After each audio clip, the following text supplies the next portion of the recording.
கண்ணியத்திற்குரிய எல்லாம் வல்ல அல்லாஹு ஜல்ல ஷானஹு தஆலாவின் நல்லடியார்களே, அல்லாஹுடைய வேதமாம் திருமறை குர்ஆன் சிங்கள மொழியிலே இலங்கையில் வாழுகின்ற மக்களுக்காக வெளியிடப்படும் இந்த நிகழ்ச்சியிலே நீங்கள் எல்லாம் பல்லாயிரக்கணக்கிலே திரண்டிருக்கிறீர்கள்.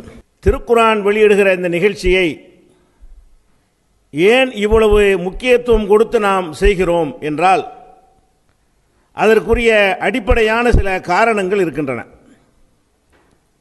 இஸ்லாம் மார்க்கத்தை பொறுத்தவரை அது அல்லாஹ்விடமிருந்து வந்தது என்று முஸ்லிம்கள் நம்புகிறோம். மற்ற மதங்களை எல்லாம் அதனுடைய நிறுவனர் உருவாக்கியதாக அந்த மக்கள் நம்புவார்கள். அந்த மதத்தினுடைய நிறுவனர் ஸ்தாபகராக இருக்கக்கூடியவர் ஆய்வு செய்து சிந்தனை செய்து இந்த சித்தாந்தத்தை உலகத்திற்கு தந்தார் என்றுதான் எல்லா மதத்தை பற்றியும் மக்கள் நம்புகிறார்கள். இஸ்லாம் மார்க்கத்தை பொறுத்தவரை அதை முகமது நபி அவர்கள் நமக்கு கொண்டு வந்து தந்தார்களே தவிர அதை அவர்கள் உருவாக்கவில்லை, அவர்கள் சிந்தித்து கண்டுபிடிக்கவில்லை. அவர்களையும் இந்த அகில உலகத்தையும் படைத்த இறைவன் அவர்களை தூதராக தேர்வு செய்து தான் சொல்ல வேண்டிய செய்திகளை எல்லாம் அவர்கள் வழியாக சொல்வதற்குத்தான் இந்த வேதம் திருக்குர்ஆன் என்ற வேதத்தை கொடுத்தான். அப்ப அல்லாஹ்விடமிருந்து வந்த மார்க்கம் என்ற காரணத்தினால், இந்த வேதம் அல்லாஹ்விடமிருந்து தான் வந்திருக்கிறது என்ற காரணத்தினால் தான் இந்த செய்தியை உலக மக்களுக்கு எடுத்துச் சொல்ல வேண்டிய அவசியம் நமக்கு ஏற்படுகிறது. அல்லாஹ்விடமிருந்து செய்தி வருகிறது என்று சொன்னால் அதை மனிதனுடைய அறிவு ஏற்றுக்கொள்ளாது. நம்மை போலவே வாழக்கூடிய இந்த முகமது நம்மை போலவே சாப்பிடுகிறார், நம்மை போலவே அருந்துகிறார், நம்மை போலவே குடும்ப வாழ்க்கையில் ஈடுபடுகிறார், நம்மை போலவே உலக காரியங்களை எல்லாம் தலையிடுகிறார், நோய்வாய்ப்படுகிறார். இவர் அல்லாஹ்வுடைய தூதர் என்கிறார், எப்படி நம்புவது? அப்ப அல்லாஹ் ஒருவரை தூதராக அனுப்பினான் என்று சொன்னால் அதை நம்புறதுக்கு முடியாது, சாத்தியமில்லை. ஏனென்றால் அல்லாஹ் ஒருவரை தூதராக அனுப்புவதை நம்முடைய அறிவு ஏற்றுக்கொள்ளாது. அல்லாஹ் ஒரு தூதரை அனுப்பும் பொழுதெல்லாம் அதற்கு ஒரு ஏற்பாடு செய்கிறான். என்ன ஏற்பாடு? ஒருவரை அல்லாஹ்வுடைய தூதர் என்று அல்லாஹ் நியமித்தான் என்று சொன்னால் தூதர்தான் என்பதை நிலைநிறுத்துவதற்காக மனித சக்திக்கு அப்பாற்பட்ட சில அற்புதங்களை அந்த இறை தூதர்களுக்கு அல்லாஹ் கொடுப்பான். அவர்கள் அல்லாஹ்வுடைய தூதர் என்று சொல்லிவிட்டு இதற்குரிய ஆதாரம் இதோ, இந்த காரியத்தை அல்லாஹ் எனக்கு தந்திருக்கிறான், இதை உலகத்தில் உள்ள எந்த மனிதனாலும் செய்ய முடியாது, அல்லாஹ்வுக்கு மாத்திரம்தான் இதை செய்ய முடியும், அப்படிப்பட்ட ஒரு அற்புதத்தை எனக்கு தந்து நான் தூதர் என்பதற்கு அதை சான்றாக ஆக்கியிருக்கிறான். இப்படி எல்லா தூதர்களும் மக்கள் மத்தியிலே அற்புதங்களை காட்டி இது இறைவன் தான் எங்களை அனுப்பினான் என்பதை நிரூபித்தார்கள். இப்ப திருமறை குர்ஆனை பொறுத்தவரை நபிகள் நாயகம் ஸல்லல்லாஹு அலைஹி வஸல்லம் அவர்கள் அல்லாஹ்வுடைய தூதர் என்று சொன்னார்களே, அந்த மக்களை பொறுத்தவரை அவர்கள் சில அற்புதங்களை நிகழ்த்தி காட்டி நான் தான் இறை தூதர் என்று நிரூபித்து இருந்தாலும் இன்றைக்கு வாழ்கிற மக்களுக்கு எப்படி அதை நம்புவது? நபிகள் நாயகம் ஸல்லல்லாஹு அலைஹி வஸல்லம் அவர்கள் அல்லாஹ்வால் தான் அனுப்பப்பட்டார்கள் என்று நாம நம்புவதாக இருந்தால் அல்லாஹ் அனுப்பினான் என்பதற்கு ஆதாரத்தை நாம பார்க்க வேண்டும். நம் கண் முன்னால் கொண்டு வந்து காட்டி இதோ பார், இது அல்லாஹ் தான் அனுப்பி இருக்கிறான் என்னை என்று சொல்ல வேண்டும். நபிகள் நாயகம் ஸல்லல்லாஹு அலைஹி வஸல்லம் மரணித்து விட்டார்கள். அவர்கள் நம்முடைய காலத்தில் வாழவில்லை, அவர்களை நாம் பார்க்கவில்லை, அவர்களுடைய போதனைகளை செவியுறவில்லை. அவர்கள் வாழும்போது நிகழ்த்தி காட்டிய அல்லாஹ்வுடைய அனுமதியோடு நிகழ்த்தி காட்டிய அந்த அற்புதங்களை நாம் பார்க்கவில்லை. இப்போ இது அல்லாஹ் தான் கொடுத்தான் எப்படி நம்புறது? முகமது நபியை அல்லாஹ் தான் தூதராக தேர்வு செய்து அனுப்பினான், இந்த குர்ஆன் என்ற அறிவுரை அல்லாஹ்விடமிருந்து தான் வந்தது என்று சொன்னால் நபிகள் நாயகம் காலத்திற்கு பிறகு இன்று வாழ்கிற வரை உள்ள மக்களாக இருந்தாலும் சரி, இனி உலகம் அழியும் காலம் வரை வரக்கூடிய மக்களாக இருந்தாலும் சரி, அவங்களுக்கு நம்புவதற்கு முகாந்திரம் இல்லை. அறிவுபூர்வமாக சிந்தித்து பார்த்தால் எப்படி நம்புவது? இந்த சந்தேகத்திற்கு தான் நபிகள் நாயகம் ஸல்லல்லாஹு அலைஹி வஸல்லம் சொன்னார்கள், ஒவ்வொரு இறை தூதரும் ஒரு அற்புதத்தோடு உலகத்திற்கு அனுப்பப்படுகிறார். சில அற்புதங்களோடு உலகத்திற்கு அனுப்பப்படுகிறார். அந்த அற்புதத்தை காட்டி என்னை இறைவன் தான் அனுப்பினான், நான் கொண்டு வந்த இந்த செய்தியை இறைவன் தான் தந்தான் என்று சொல்லி நிறுவினார்கள். ஆனால் எனக்கு கொடுக்கப்பட்ட அற்புதம் இந்த திருக்குர்ஆன். அப்ப நபிகள் நாயகம் ஸல்லல்லாஹு அலைஹி வஸல்லம் அவர்களுக்கு இந்த வேதத்தை அல்லாஹ் கொடுக்கிறானே, கொடுத்து விட்டு அந்த வேதம் தான் அல்லாஹ்விடமிருந்து வந்தது என்பதற்கு உரிய ஒரே ஆதாரம். அப்ப முகமது நபி அல்லாஹ்வுடைய தூதர் தான் என்பதை நம்ம நம்புவதாக இருந்தால் குர்ஆனை வாசிக்கணும், அதை படிக்கணும், அதை சிந்திக்கணும். சிந்தித்து பார்த்தால் இது இந்த முகமது சொல்லி இருக்க முடியாத, இது முகமதுடைய திறமையால் உருவாக்கியதாக இருக்க முடியாது என்ற முடிவுக்கு அல்லாஹ்வுடைய வேதம் என்று நம்பக்கூடிய நிலை ஏற்படும். அல்லாஹ்வுடைய வேதம் என்று திருமறை குர்ஆனை நம்பும் பொழுது அதை கொண்டு வந்தவர் அல்லாஹ்வுடைய தூதர் என்பது நிரூபணமாகும். அவர் அல்லாஹ்வுடைய தூதர் என்பது நிரூபணமாகும் பொழுது அல்லாஹ் ஒருவன் இருக்கிறான் என்பதும் நிரூபணமாகும். அப்ப இந்த மார்க்கம் சரியான மார்க்கம் தான், இது அல்லாஹ்விடமிருந்து வந்த மார்க்கம் தான் என்பதை மக்கள் நம்புவதற்கு அல்லாஹ் கொடுத்திருக்கிற அற்புதம் இந்த குர்ஆன். குர்ஆன் எப்படி அற்புதமா இருக்கு? அது ஒரு புஸ்தகம், அது சில எழுத்துக்களை ஓசைகளை கொண்டது, அது எப்படி அற்புதமாக இருக்கும் என்ற சந்தேகம் உங்களுக்கு வரலாம். அப்ப திருமறை குர்ஆனை நம்ம படித்து பார்த்தோமேயானால் அது எப்படி அற்புதமாக இருப்பதை பார்த்து நம்ம வியந்து போய் விடுவோம். முதலில் தெரிந்து கொள்ள வேண்டும், முகமது நபி அவர்கள், நபிகள் நாயகம் ஸல்லல்லாஹு அலைஹி வஸல்லம் அவர்கள் அல்லாஹ்வுடைய தூதர் என்று தன்னை அறிமுகப்படுத்துகிறார்கள். அப்படி படுத்துகிற முகமது நபி அவர்கள் சிறு வயதில் ஆடு மேய்த்தார்கள். எழுத்தறிவு அவர்கள் கற்றுக்கொள்ள வாய்ப்பு இருக்கவில்லை. பிறகு தன்னுடைய பெரிய தந்தையோடு சேர்ந்து வியாபாரத்தில் இறங்கினார்கள். ஒரு 40 வயசு வரைக்கும் வியாபாரியாக இருந்தார்களே தவிர ஒரு பண்டிதராகவோ படிப்பாளியாகவோ ஒரு சிந்தனையாளராகவோ சீர்திருத்த கருத்துக்களை மக்களுக்கு சொல்பவராகவோ அதுபோன்ற நூல்களை ஆராய்ந்து தேடி படிப்பவராகவோ இருக்கவே இல்லை. அப்ப 40 வயது வரை எழுதவும் தெரியாத, படிக்கவும் தெரியாத, வெறுமனே பொருள் திரட்டுவது மாத்திரமே வேலையாக கொண்டு இருந்த முகமது நபி அவர்கள் இந்த வேதத்தை 40வது வயதில் அல்லாஹ் எனக்கு இந்த வேதத்தை தருகிறான் என்று சொல்லி மக்கள்கிட்ட வைக்கிறாங்க. அப்ப எழுத படிக்க தெரியாத ஒருத்தர் ஒரு செய்தியை மக்கள்கிட்ட சொன்னால் அது என்ன தரத்தில் இருக்கும்? அவருடைய தரத்தில் இருக்கும். எழுத படிக்க தெரியாதவருடைய தகுதி என்னவாக இருக்குமோ அந்த தரத்திலும் அந்த தகுதியிலும் தான் அவர் கொண்டு வர்ற செய்தியும் இருக்கும். ஆனால் இந்த குர்ஆனை பொறுத்த வரைக்கும் எப்படி இருந்தது என்று சொன்னால் இலக்கியத்தினுடைய மிக உயர்ந்த இடத்தில் இருக்கிறது. நபிகள் நாயகம் ஸல்லல்லாஹு அலைஹி வஸல்லம் வாழ்கிற காலத்திலே புலவன்மார்கள், பண்டிதர்கள் இருந்தார்கள்.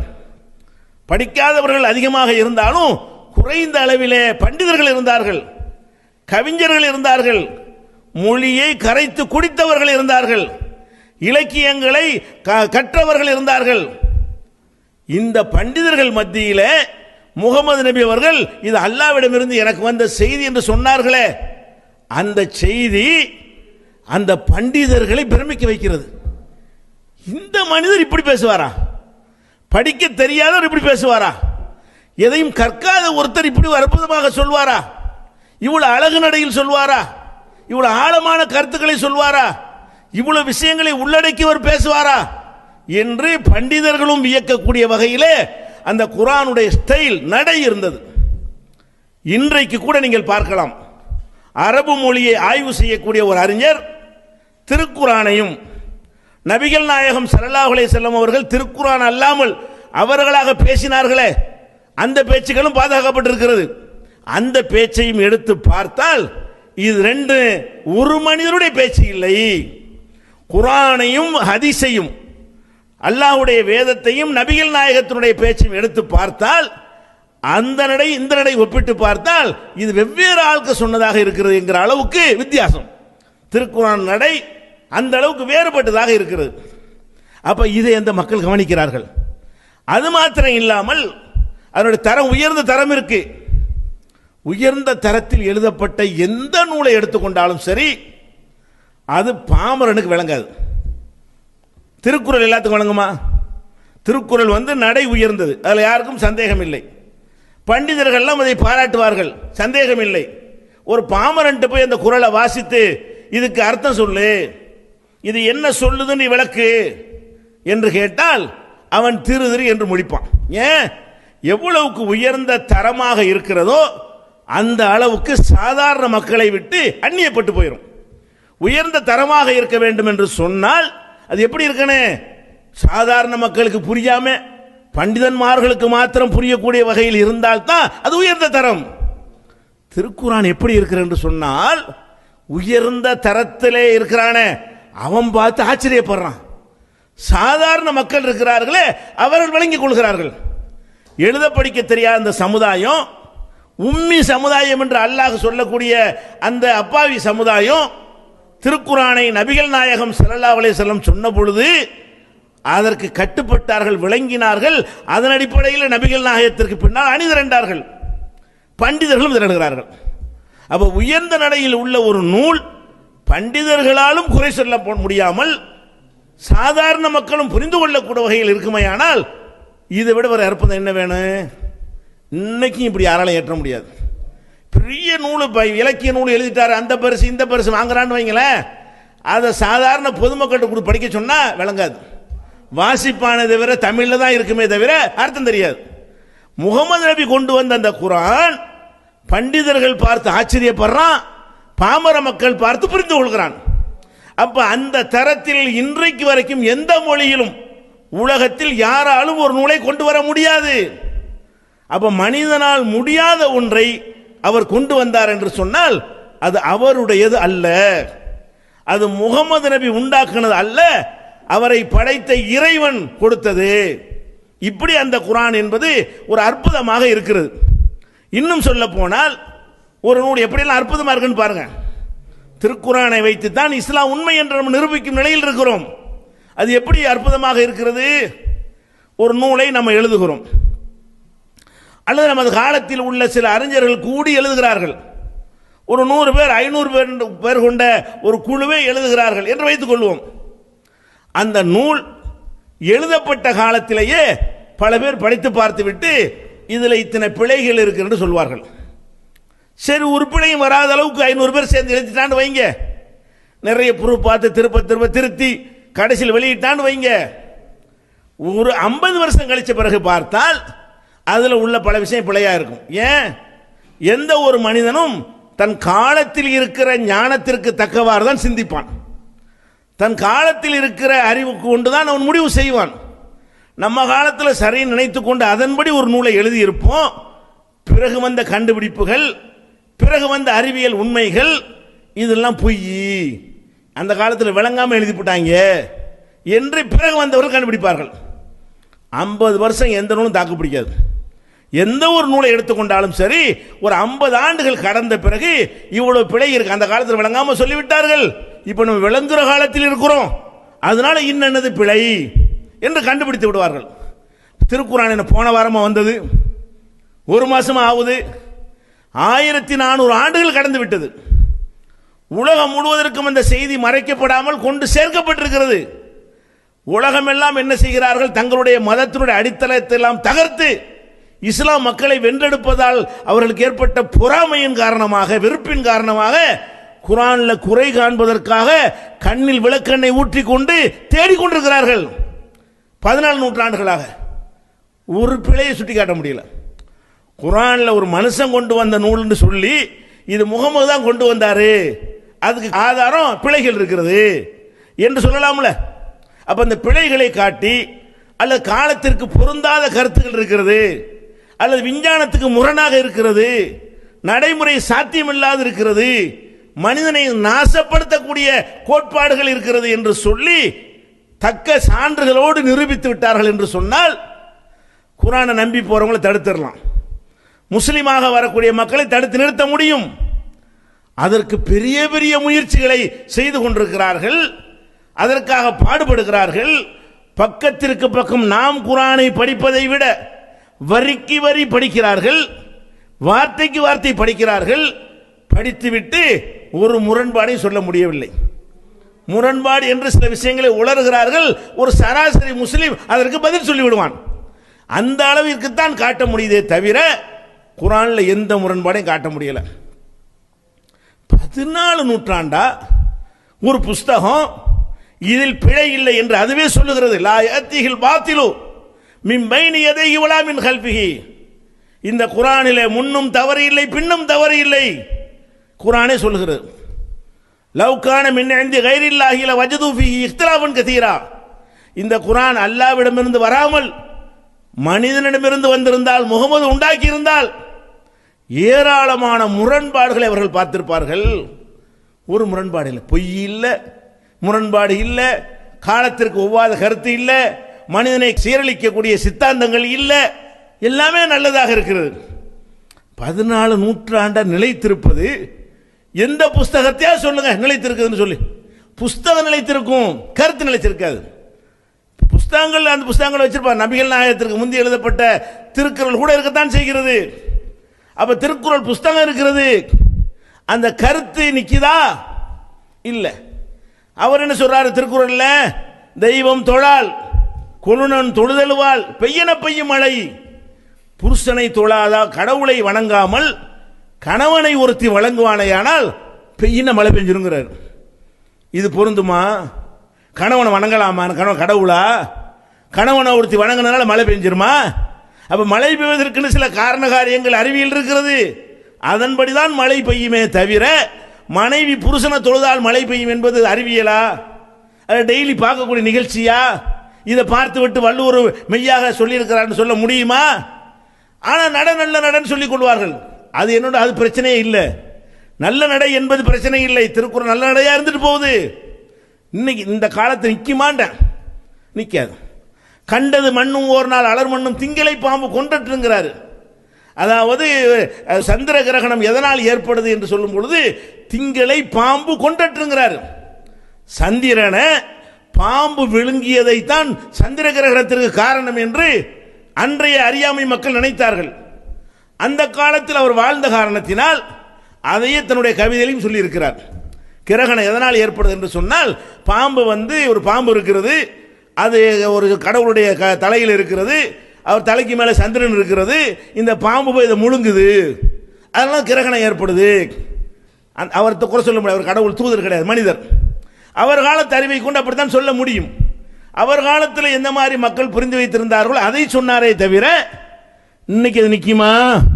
அவருடைய நடை நிற்கலாம், அதனுடைய கவிதை வரிகள் நிற்கலாம், அதனுடைய கருத்து நிற்குமா? நிற்கல. அப்ப எந்த ஒரு நூலாக இருந்தாலும் காலத்தை கடந்து நிற்கணும். இன்றைக்கு வரைக்கும் இது ஒரு பிரச்சனைகள் இஸ்லாமியத்தில் குறை சொல்ல வந்தார்களே ஆனால் தேடி தேடி கண்டுபிடிச்ச விஷயம் என்ன? பலதார மனம் வாங்க, விவாகரத்தும் வாங்க, கடுமையான சட்டம் இஸ்லாத்தில் இருக்கும் வாங்க. இதெல்லாம் மேலோட்டமா சொல்வானே தவிர சரி உட்காந்து பேசுவோம். கடுமையான சட்டம் வேணுமா, லேசான சட்டம் வேணுமா? மாட்டேன்றாங்க. ஏன்? அவனுக்கு ஒரு பெரிய இஷ்யூ, பெரிய சட்டம் ஒழுங்கு பிரச்சனை வரும்பொழுது அரபு நாட்டு சட்டம் தான் வேணும், இஸ்லாமிய சட்டம்னு சொல்ல மாட்டார்கள். அரபு நாட்டு சட்டம் வேணும் என்று சொல்லுகிற அளவுக்கு தான் இஸ்லாத்தில் உள்ள எல்லா சட்டங்களும் இருக்கிறது. தலாக்காக இருந்தாலும், ஜீவனாம்சமாக இருந்தாலும், பலதார மனமாக இருந்தாலும், தீவிரவாதமாக இருந்தாலும், போராக இருந்தாலும், எதிலெல்லாம் அவர்கள் குறை சொல்கிறார்களோ அதை விவாதித்து நிரூபிக்க வருவார்களா என்றால் யாரும் வர தயாராக இல்லை. அனைவருக்கு நம்ம சவால் விட்டு கொண்டிருக்கிறோம். பெரிய பெரிய தலைவர்களுக்கெல்லாம் வா பேசுவோம். நம்ம தமிழகத்துடைய முன்னாள் முதல் பெரிய பண்டிதர் கலைஞர் அவர்கள் இது ஒரு காட்டு மிராண்டி சட்டம் என்று எழுதினார்.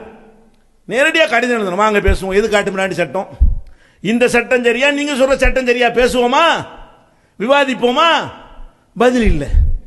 உலகத்துக்குள்ள அறிவாளி என்று பெயர் எடுத்தால் கூட குர்ஆன் பற்றி பேசுவதற்கு அழைத்தால் ஓடி விடுகிறார்கள், நிரூபிக்க முடியாது. அப்ப காலத்தை கடந்து நிற்கிற அதுதான் இறை வேதத்துக்கு ஆதாரம். காலத்தை கடந்து இத்தனை ஆண்டுகள் போன பிறகு கூட அதுல எந்த ஒண்ணுமே முரண்பாடு பார்க்க முடியல, பிழை இல்லை.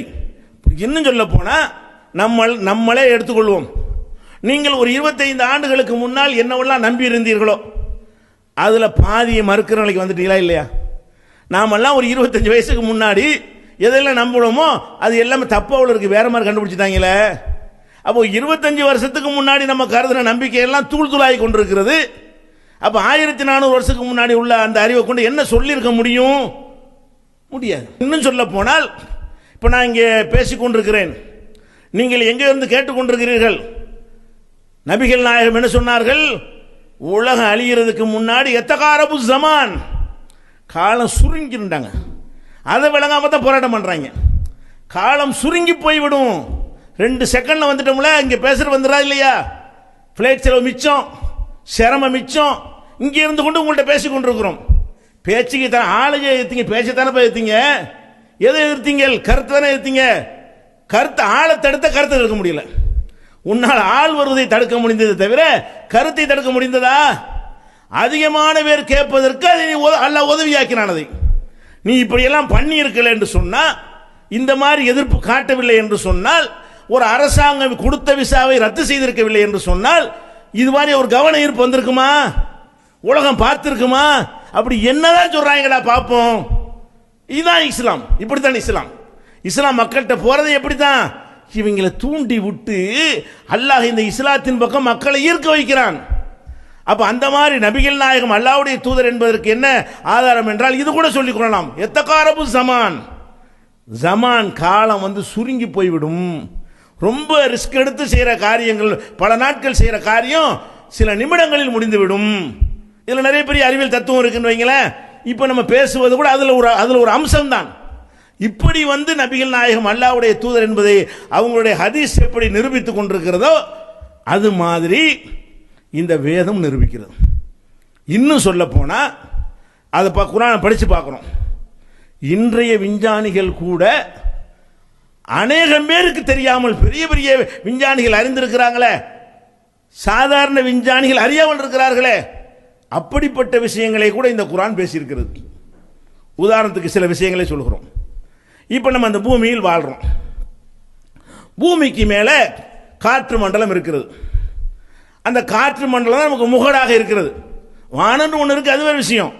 அதுக்கு மேலே இந்த ஒரு வானம், மழை பொழியக்கூடிய ஒரு வானம் இருக்கிறது. இந்த காற்று மண்டலத்தை பற்றி இறைவன் சொல்லும் பொழுது, இந்த வான்வெளியை உங்களுக்கு முகடாக ஆக்கியிருக்கிறோம். வஜால்ன சமா சஃபம் மஹ்பூலா, இந்த வானத்தை பாதுகாக்கப்பட்ட ஒரு முகடாக ஆக்கியிருக்கிறோம். குர்ஆன்ல ஒரு வசனம் இருக்கிறது. இப்போ இந்த வானம் வந்து முகடா இருக்குன்னு சொன்னா, இன்றைக்கு கூட நிறைய பண்டிதனுக்கு விளங்காது. வானம் முகடா இருக்கா? அடிக்கிற வெயிலாம் மேலே அடிக்குது, பெய்கிற மழையெல்லாம் தலையில் கொட்டுது, முகடா போட்டு வச்சிருக்குது அப்படின்னு நினைக்கிற அளவுக்கு தான் அது இருக்கிறது. இந்த வான்வெளி என்பது நமக்கு முகடு தான். என்ன இருக்கணும்? மேலேருந்து வரக்கூடிய சில விஷயங்களை தடுக்கணும். ஒரு முகடு என்ன செய்யும்?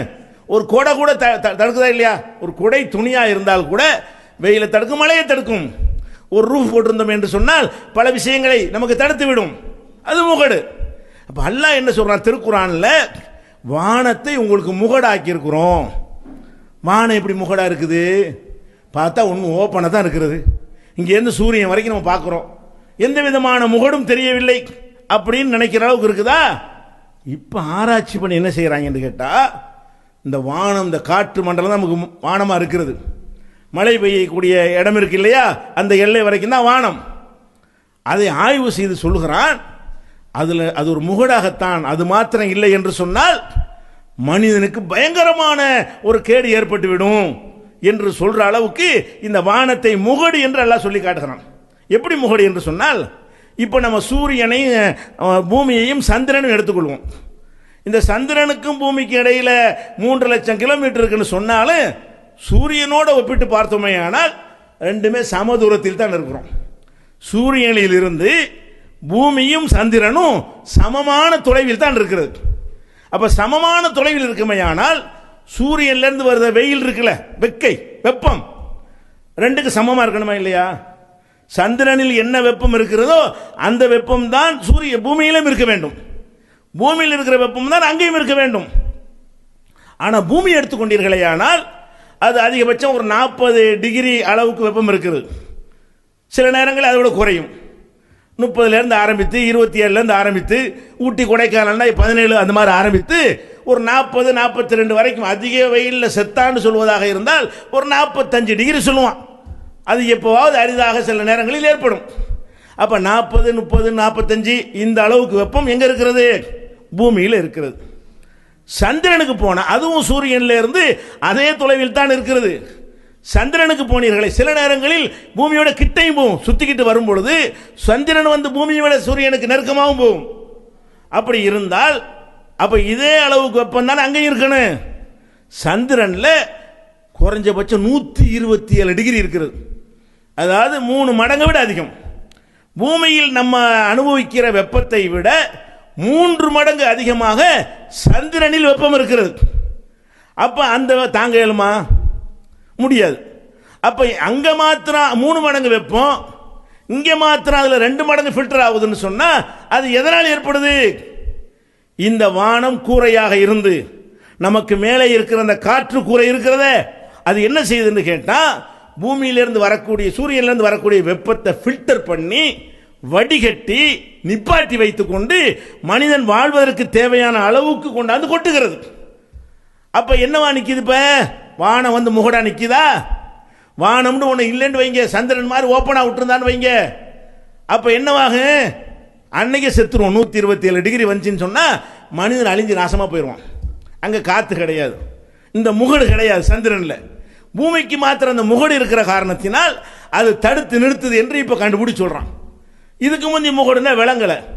இன்றைக்கு அறிவியல் கண்டுபிடிச்சு சொல்லும் பொழுது இது முகமது சொல்லு இல்லை, அல்லாஹ்வுடைய சொல்லு விளங்கல. இதை முகமது சொல்லி இருக்க முடியாது. அது மாத்திரம் இல்லாம இந்த பூமியை நோக்கி விண்கற்கள் மேலே இருந்து, விண்கற்கள் விண்ணில இருந்து பெரிய பெரிய கல் வந்து உழுவுதுங்கிறான். அந்த கல்லுனா எவ்வளவு பெருசுங்கிறீங்க? சில கற்கள் வந்து 96,000 சதுர மீட்டருங்கிறான். சதுர மீட்டர் அளவு எடுத்துக்கிட்டீங்கன்னா 96,000 சதுர மீட்டர். அதை புரிந்து கொள்வதற்கு கிலோமீட்டர் சொல்வதாக இருந்தால் ஏறக்குறைய 1 லட்சம், ஏறக்குறைய 1 லட்சம் சதுர கிலோமீட்டர்னு வைங்க. இப்ப இங்கேருந்து 1 கிலோமீட்டர், அங்கே ஒரு 4 பக்கம் 1 கிலோமீட்டர், அவ்வளோ பெரிய ஏரியா எடுத்துக்கிறங்க. அவ்வளோ பெரிய கல் விழுந்தா என்ன ஆகும்? அந்த கல் எவ்வளோ பெருசாக வருதான் பூமிக்கு? இப்படி 1 கிலோமீட்டர், இப்படி 1 கிலோமீட்டர், இப்படி 1 கிலோமீட்டர், இப்படி 1 கிலோமீட்டர், ஒரு சதுரம் போடுங்க. அவ்வளோ பெரிய ஏரியா அளவுக்கு ஒரு பெரிய கல் பூமியை நோக்கி வருது. என்னைக்காவது பூமியில் விழுந்திருக்கா? அப்படி ஒரு கல் விழுந்தா எந்த ஊராக தாங்குமா? கொழும்புல வந்து விழுந்தா கொழும்பு காலி, சென்னையில் விழுந்தா சென்னை காலி. அப்போ 1 கிலோமீட்டர் அளவுக்குள்ள அவ்வளோ பெரிய கல் வந்து திடீர்னு விழுந்தால் நசுக்கி சாவுறதோட அந்த அதிர்ச்சியில் என்ன செஞ்சிடும்? பயங்கரமான பாரதூரமான விளைவுகள்லாம் ஏற்பட்டு விடும். ஏற்படலை. ஏன் ஏற்படலைன்னா அவ்வளோ வேகமாக வரக்கூடிய அந்த கல்லை இந்த காற்றாக இருக்கக்கூடிய முகடு கூரை எரித்து வேகமாக வந்து மோதும் போது எரித்து சாம்பலாக்கி பூமியில் வந்து கொட்டும் பொழுது பொழு பொழுன்னு நினைஞ்சிருது, சாம்பலாக கொட்டி விடுகிறது. அப்ப அந்த எரிகல்கள் எல்லாம் வந்து இதுவே சந்திர மண்டலத்தில் விழுந்துச்சுன்னு வைங்க, பெரிய பாரதூரமான விளைவு ஏற்பட்டு போயிடும். அந்த பூமியில் மாத்திரம் அதை தடுக்கக்கூடிய ஒரு தடுப்பை இறைவன் ஏற்படுத்தி விட்டு தான் இது முகடாக ஆக்கியிருக்கிறேன். பூமியை வந்து பூமிக்கு மேலே உள்ளதை, வானத்தை, ஆகாயத்தை கூரையாக ஆக்கியிருக்கிறேன்.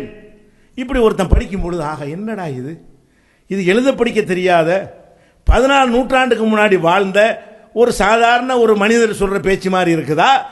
அகில உலகத்தையும் படைத்த கடவுளுடைய பேச்சு மாதிரி இருக்கிறதா? இன்னும் சொல்ல போனால் 7 வண்ணங்கள் இருக்கு சூரியன்ல. அந்த 7 வண்ணங்கள்ல அல்ட்ரா வயலட்டுங்கிறான்ல, புற ஊதா கதிர், அந்த கதிர் வந்து பூமிக்கு அப்படி வந்து இறங்கினால் அவ்வளவு பேர் சூரி பிடிச்சி செத்து போயிடுவோம். அது பயங்கரமான ஒரு பவர்ஃபுல்லான அந்த கதிர். அப்ப 7 வண்ணங்கள், சிவப்பு வருது, மஞ்சள் வருது, எல்லா கலரும் வந்து விடுகிறது. சூரியனிலிருந்து வரக்கூடிய அந்த அல்ட்ரா வயலட் சொல்லக்கூடிய புற ஊதா கதிர் இருக்க, அந்த கதிர் மாத்திரம் மனிதன் மேனியில் படுமையானால் மனிதனுடைய தோல்லாம் கருகி போயிடும், நாசமா போயிடுவோம், அந்த மாதிரி புண்ணா போய்விடும் என்கிற அளவுக்கு அது ஒரு பயங்கரமான பவரான ஒரு பொருள் என்று சொல்லுகிறார்கள். ஆனால் அப்படி வரல. புற ஊதா கதிர் வருது சூரியன்ல இருந்து. ஆனால் நமக்கு மேலே உள்ள இந்த காற்று கூரை ஓசோன் என்ற ஒரு படலம், அதெல்லாம் ஓசோன்ல அந்த காலத்து தெரியுமா? அது ஒரு கூரை தானே. ஓசோன்ல ஓட்டங்கிறான் இப்ப. அப்ப ஏதோ இருக்க போய் தானே ஓட்ட விடுது.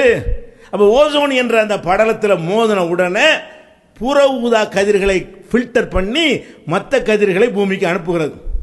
புற ஊதா கதிரை நேரம் அனுப்புனுச்சுன்னு வைங்க, பயங்கரமான விளைவு ஏற்படும்.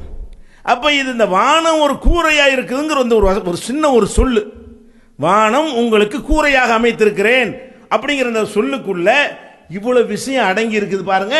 இதை பார்க்கும் பொழுது இது முகமது சொல்லியிருப்பாரா, அந்த காலத்தில் எந்த மனிதனாவது சொல்லியிருப்பானா? இந்த காலத்திலேயாவது விஞ்ஞானி சொல்லிடலாம். அந்த காலத்தில் சொல்வதாக இருந்தால் ஒன்று முகமது சொன்னார்னு சொல்லு, இல்லைன்னா அல்லாஹ் சொன்னார்னு சொல்லணும். ஏன்? அப்போ அவர் வாயிலிருந்து வந்ததுனால அவர் மேலே சாட்டணும். மெசேஜை பார்த்தா அவர் சொன்ன மாதிரி இல்லை. அப்போ யார் சொல்லியிருக்கணும்? படைச்சவன் தான் சொல்கிறான், இது அவருக்கு சம்பந்தம் இல்லை. அப்போ முகமது நபி அல்லாஹ்வுடைய தூதர் என்பதை எது நிரூபிக்குது? குர்ஆன் நிரூபிக்கிறது. அதான் ரசூலுல்லாஹ் சொன்னாங்க, ஒவ்வொரு நபிக்கும் பல அற்புதங்கள் இருந்தது, எனக்கு வரலப்பட்ட அற்புதம் திருக்குர்ஆன். அதான் எனக்கு கொடுத்த தலைப்பு தான். திருக்குர்ஆன் ஒரு வாழும் அற்புதம். அது வாழுகிற ஒரு அற்புதமாக இருக்கிற காரணத்தினால தான் இந்த திருக்குர்ஆனை வெளியிடுவதற்கு இவ்வளவு பெரிய முயற்சிகளை நம்ம எடுக்க வேண்டி இருக்கிறது. இந்த மாதிரி வெளியிட குர்ஆனுடைய உண்மையை சொல்லும் பொழுது எதிர்க்கிறாங்க. யார் எதிர்க்கிறா? குர்ஆனுக்கு உரியவர்கள் எதிர்க்கிறார்கள். குர்ஆனுடைய விஷயத்தை சொல்வதற்கு யார் குர்ஆனை எடுத்து பிற மத மக்களுக்கு எடுத்து சொல்ல கடமைப்பட்டிருக்கிறார்களோ அவங்க தான் இதுக்கு அதிகமான அளவில் எதிர்ப்பு காட்டக்கூடிய காட்சியை பார்க்கிறோம். இது ஆச்சரியப்படுற ஒரு விஷயமே இல்லை. ஏனென்று கேட்டால் நபிகள் நாயகம் ஸல்லல்லாஹு அலைஹி வஸல்லம் அவர்கள் தன்னை அல்லாஹ்வுடைய தூதர்னு சொன்னாங்க. அந்த தூதர்னு சொல்லக்கூடிய நேரத்தில் அவங்களை யார் எதிர்த்தா? காபாவுடைய நிர்வாகத்தை செய்தவர்கள் எதிர்த்தார்கள்.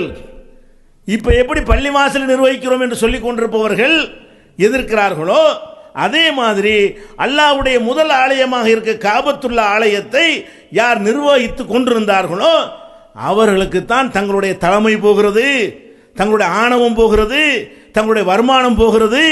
இவர் சொல்லக்கூடிய சித்தாந்த மக்கள்கிட்ட பரவிடுமையானால் உயர் சாதி என்று கட்டி வைத்திருக்கிற அந்த கட்டுக்கோப்பு உடைந்து சிதறி விடுகிறது, எல்லா மக்களையும் சமமாக ஆக்குகிறார் என்று கொந்தளித்து போய் எதிர்த்தவர்கள் யாரு?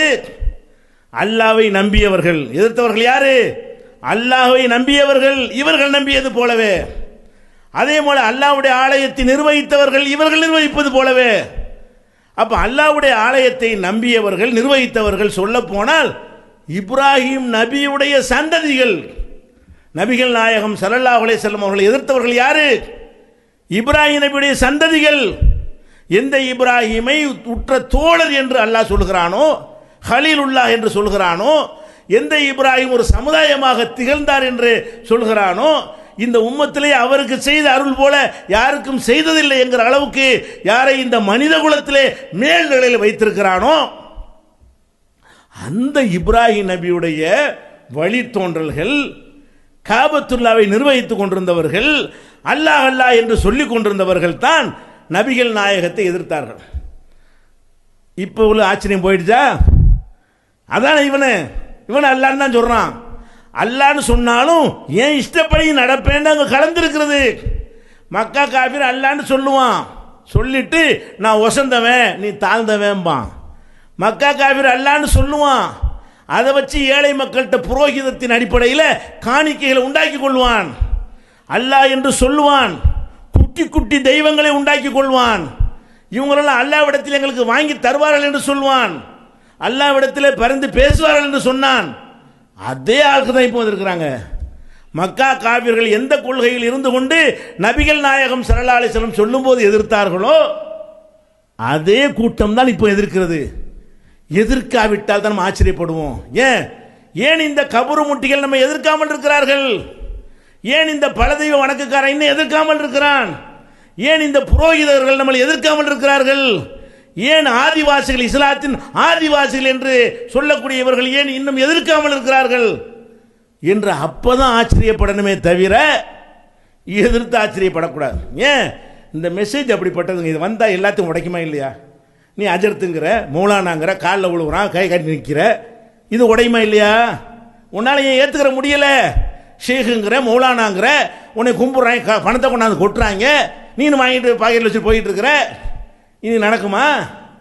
குர்ஆன் போய் நுழைந்தால் உனக்கு எந்த ஆட்டம் போட இயலுமா? எவ்வளோ இப்போ குறைஞ்சி போச்சு வருமானம். அப்போ இந்த குர்ஆனுடைய இந்த போதனை சரியான முறையில் மக்கள்கிட்ட போய் விடுமையானால் புரோகிதத்துக்கு வேலை இல்லை, செத்த வீட்டில் போயிட்டு அல் பாத்தியான்னு காசு வாங்கி திங்கிற மனிதாபிமானம் இல்லாமல் இளவு வீட்டில் போயிட்டு மூணாம் பாத்தியா ஏழாம் பாத்தியான்னு சொல்லி அவ்வளோக்கு அணியாக பணத்தை கொள்ளை அடிக்கிற, ஒரு பேர் வைக்க முடியலை, ஒரு சுண்ணத்து பண்ண முடியலை, ஒரு கல்யாணம் பண்ண முடியல, நான் தான் பண்ணுவேங்கிற. இப்படி எல்லாத்துலேயும் நுழைஞ்சி மக்களுடைய பணத்தை அடித்து கொண்டு போவதோடு அவனை அடிமையாக ஆக்கி காலில் விழ வச்சு கட்டுக்கதையை சொல்லி மூடனாக ஆக்கி சிந்திக்கிற திறனை அற்றவனாக ஆக்கி வைத்திருந்தாயே, அது எல்லாம் செதறுது. ஒருத்தன் ஒரு இந்த தௌஹீத் ஜமாத்தில் உள்ள ஒருத்தன் கேட்குற கேள்விக்கு 14 வருஷம் மௌலவிக்கு கூட பதில் சொல்ல முடியல. மூலானாக்கெல்லாம் ஓடுற. அதுதான் காரணம் விளங்கி போச்சா? இதுக்குண்டு மதரசாவில் ஓதுற மாணவர்களை அஜர்த்துமார்களையும் கொண்டாந்து வச்சுக்கிட்டு எடுப்பு காட்டுகிறார்கள். ஏன்? அவன் தான் பாதிப்பு. அந்த கூட்டத்தை பார்த்தா தெரியுது. பெரிய தலப்பா கட்டி ஜிப்பா போட்டுக்கிட்டு உள்ள யாரு? நாளைக்கு உகதான், நாளைக்கு பள்ளிவாசலில் புரோகிதர் வேலை பண்ணக்கூடிய பூசாரிகள். இவர்கள் எதிர்க்கிற காரணம் என்னவென்றால், அடித்தளத்தை தகர்த்து குரான் வந்து அற்புதம் மட்டும் கிடையாது, எல்லா தீமைகளும் அடித்து துவம்சம் பண்ணிவிடும். நபிகள் நாயகம் ஸல்லல்லாஹு அலைஹி வஸல்லம் அவர்கள் இறுதி ஹஜ்ஜில் என்ன சொன்னார்கள்? அறியாமை காலத்து அத்தனை பழக்கங்களையும் இந்த காலில் போட்டு மிதிக்கிறேன். அது நடக்கும். இந்த திருக்குரான் மக்களிடத்திலே உரிய முறையில் போய் சேர்ந்தால் இந்த புரோகிதர்கள் கட்டி வைத்திருக்கிற கோட்டை தகரும். தூய்மையான மார்க்கம் மட்டும் மேலோங்கும். தங்களுக்கென்று தனி மரியாதை யாருக்கும் இருக்காது. படைத்தவனை மாத்திரம் வணங்கக்கூடிய சமுதாயம் உருவாகும். செத்த பிணங்களை கடவுளாக்கி கொண்டாடுகிற பழக்கம் ஒழியும். அதை பார்த்து கூட்டம் கூட்டமாக மக்கள் இந்த ஏகத்துவத்தை நோக்கி வருவார்கள். அதற்காரணம் தான் இவர்கள் எதிர்க்கிறார்கள். ஆக எல்லாம் போய்விடும். ஏன் யூதர்கள் எதிர்த்தான்? யூதர்கள் எதற்காக நபிகள் நாயகத்தை எதிர்த்தான்? அவன் வேதம், அவன் வச்சிருந்த வேதத்தில் இருந்தது. என்ன இருந்தது? ஒருத்தர் வரப்போகிறார், இறுதி காலத்தில் வருவார், அவர் பேர் முகமது, அவர் வந்திருந்தால் அவரை ஏற்றுக்கொள்ளணும் என்று அந்த வேதத்தில் சொல்லப்பட்டதுனால தான் ஜெருசலம் பகுதியில் இருந்த யூதர்கள் மதீனாவில் வந்து குடியேறி இருந்தார்கள்.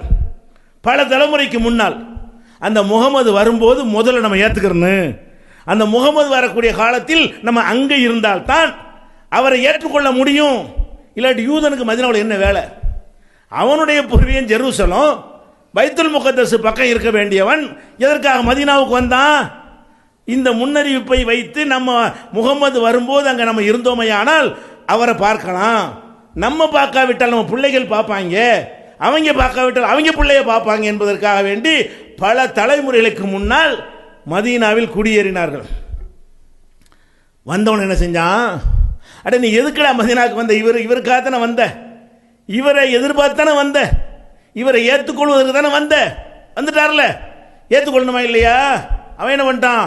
ஆஹா, நம்ம ஒரு கட்டுக்கோப்பு வச்சிருக்கிறோம், மத குருன்னு இருக்கிறோம், நமக்கு ஒரு மரியாதை இருக்கிறது, நமக்கு ஒரு செல்வாக்கு இருக்கிறது, சமூகத்தில் கண்ணியம் இருக்கிறது, இவங்களை ஏமாற்றி சாப்பிட்டு கொண்டிருக்கிறோம், மதம் தான் நமக்கு தொழிலாக இருக்கிறது, இவரை போய் இப்போ ஏற்றுக்கிட்டோம்னு சொன்னால் அம்புட்டையும் உடைச்சி தள்ளிடுவார, எல்லாம் போயிருமே, சாதாரண மக்களோட நம்மளும் சேர்த்துருவார, பிறப்பால் உயர்ந்தவர்கள் என்று நினைத்து கொண்டிருக்கிறோமே, நகுன் அபுனா உள்ளாய் ஹைபாவுகு, நாங்கள் அல்லாஹ்வுடைய புதல்வர்களும் நேசர்களும் ஆவோம் என்று இருமாப்போடு இருந்தார்களே, அந்த யூதர்கள் அவர்கள் இருமாப்பின் காரணமாக மறுத்தார்கள்.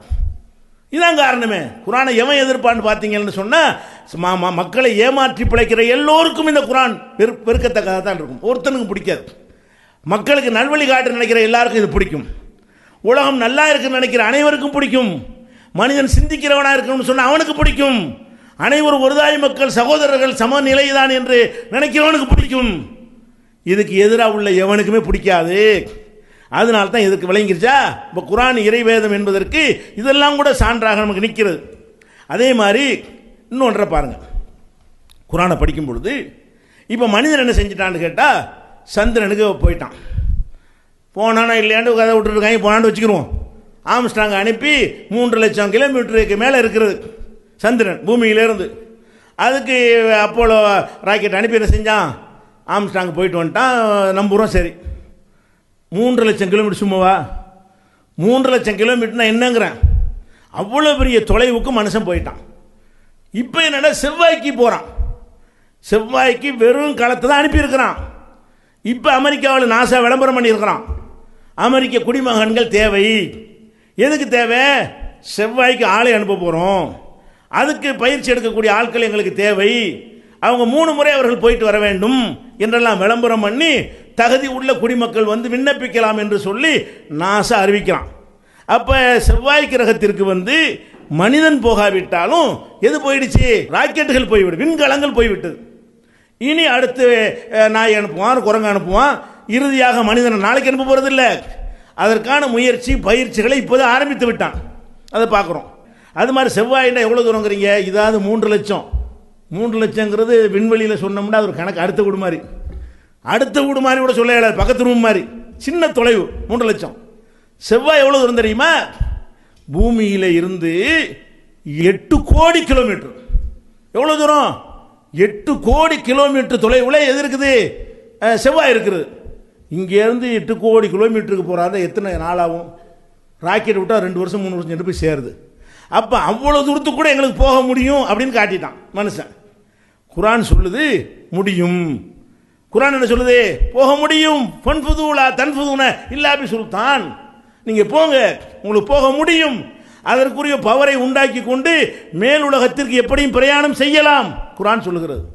அப்படி போகும்பொழுது இதயமெல்லாம் சுருங்கிரும். குரான் என்ன சொல்லுது?